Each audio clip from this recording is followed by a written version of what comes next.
trăiești, Maria ta. Bine ai venit, tătarule! Mă bucur să te întâlnesc, Maria ta. Ți-aduc solie din partea stăpânului meu, măritul Nogai Khan, teama a Dobrogei și a Crimeei. Am văzut ținuturile tale, tare bogate mai sunt. Sunt și vor fi întotdeauna. Mă bucur pentru asta. Însă nu știu dacă o să-ți placă solia stăpânului meu. Trăiește, tătarul!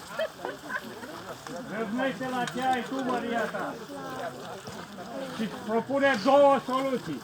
Una, le plătești tribut în vite, în grâne și în aur și în copii. Și suntem pe pace. Vom trăi în pace. Dacă nu alegi varianta asta, vom veni și le vom lua noi.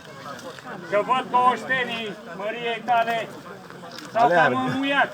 Nu mai au viteză, nu mai au rezistență. Acum putem. Nu mai știu să tragă cu arcul, să stăpânească caii. Ne va fi ușor. Pe mine să mă iert. Asta a fost ce a vrut stăpânul meu să spun. Ești solie și te respect pentru că ești solie. Mergi la hanul tău și spune-i: aceste pământuri vor rămâne aici pentru totdeauna și bogăția lor vor fi a noastre. Iar dincolo de astea, dacă veți veni ca dușman, sângele vostru va înneca pământul nostru. Alegeți-vă voi soluția pe care credeți că o puteți. V-ați pecetluit Atâta timp cât veniți ca prieteni, sunteți bineveniți. Ca dușmani, veți înneca pământul acesta cu stârvurile voastre.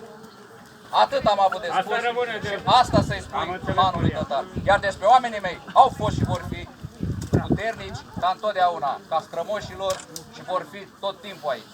Rămâne de văzut, Maria ta. Mergi, tătarule, în pace.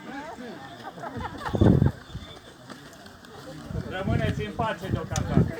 Și tu mergi în pace, încă în viață, tătarul. Mulțumesc. Rămâi cu bine.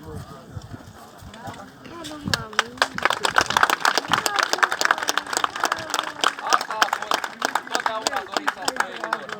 A fost pământul și toate bogățiile pe care noi le-am avut. Iar voi astăzi veți dovedi că sunteți urmașii acelor care au luptat pe aceste pământuri și le-au păstrat așa cum sunt. Bune și frumoase. Această țară este a noastră. Nimeni nu are dreptul să hotărască în ea decât noi, că este a noastră, că suntem moldoveni, munteni sau ardeleni.